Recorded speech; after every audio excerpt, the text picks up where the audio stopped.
একজন শিশু মনে করে সে সুখী হবে যখন সে খেলাধুলা করবে, আর একটু বড় হলে মনে করে বিনোদন পেলে সুখী হবে, আর একটু বড় হলে মনে করে নিজেকে সুন্দর দেখালে অথবা সুন্দর কিছুর পাশে থাকলে সে সুখী হবে, আর একটু বড় হলে মনে করে কিছু একটা করে দেখাতে পারলে নিজেকে সুখী মনে হবে, তারপর আরো বড় হলে মনে করে অনেক টাকা পয়সা উপার্জন করতে পারলে সুখী হবে।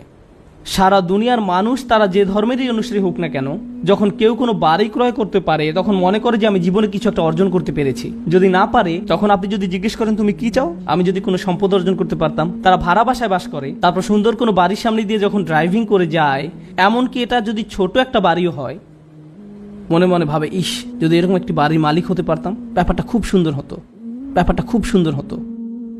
রিয়েল এস্টেট ওয়েবসাইটে গিয়ে বিভিন্ন ধরনের বাড়ির সুন্দর সুন্দর ফটোগুলো দেখতে থাকেন।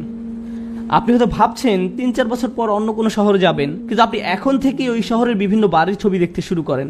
বউকে ডেকে বলেন এই দেখো দেখো এই বাড়ির বেডরুমটা দেখো, এই বাড়ির বাইরের অংশটা দেখো, আর আপনি নিজেকে থামিয়ে রাখতে পারেন না, আর আপনি নিজেকে থামিয়ে রাখতে পারেন না। আল্লাহ আমাদের ভেতরে এটা দিয়েছেন। এটা হলো আয়াতের অর্ধেক। ব্যাপারটা ভালো, কারণ আমিও আমার নির্ধারিত সময়ের অর্ধেক পর্যন্ত এসেছি। এটা হলো আয়াতের অর্ধাংশ। তারপর এই আয়াতের উপসংহারে তিনি বলছেন অফিল আখিরাতে আযাবুন শাদীদ ওয়া মাগফিরাতুম মিনাল্লাহি ওয়া রিদওয়ান, আর পরকালে আছে কঠিন শাস্তি এবং আল্লাহর ক্ষমা ও সন্তুষ্টি। পরকালের শাস্তি এমন এক জিনিস যাতে আপনি কখনো অভ্যস্ত হয়ে যাবেন না।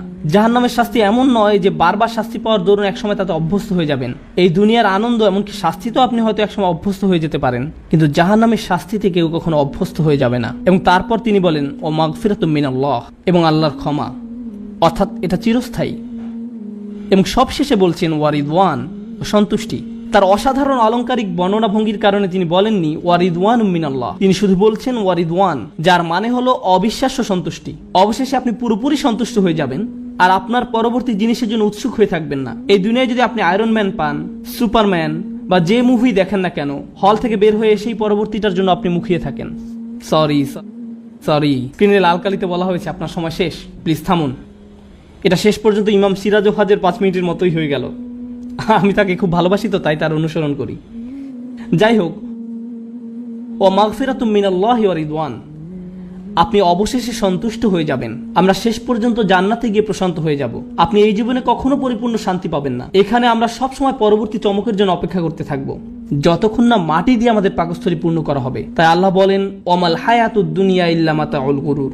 এই একটি আয়াত, সূরা হাদীদের এই একটি আয়াতে পার্থিব জীবনকে সংজ্ঞায়িত করা হয়েছে। পার্থিব জীবন প্রতারণার উপকরণ বই কিছুই নয়। মানুষ মনে করে এই জিনিস পেলে তারা সুখ খুঁজে পাবে। মানুষ মনে করে তারা তাদের বিশাল প্রাসাদোপম বাড়িকে খুব পছন্দ করে, কিন্তু তার 90 বছর বয়সের সময় যখন তার সন্তান সেই বাড়ি ছেড়ে চলে যায়, তখন সেই বাড়ি তার জন্য আযাবে পরিণত হয়। এই বাড়ি আর তাদেরকে আনন্দ দেয় না। কোনো যুবক সেই বাড়িতে গেলে ভাবে ইস আমি যদি এই বাড়িতে বসবাস করতে পারতাম, আর বৃদ্ধ মনে করে আমি যদি এটা থেকে কোনোভাবে মুক্তি পেতাম, আমি এখানে থাকতে চাই না। সুবহানাল্লাহ। আল্লাহ আমাদেরকে সত্যিকারের সুখ এবং আনন্দ কি তা উপলব্ধি করা তৌফিক দান করুন, আর তার উপর সত্যিকারের বিশ্বাস এবং প্রত্যাশা নিয়ে সেই উপলব্ধিকে কাজে পরিণত করা তৌফিক দান করুন। বারাকাল্লাহু লি ওয়া লাকুম। ওয়াসসালামু আলাইকুম ওয়া রাহমাতুল্লাহি ওয়া বারাকাতুহু।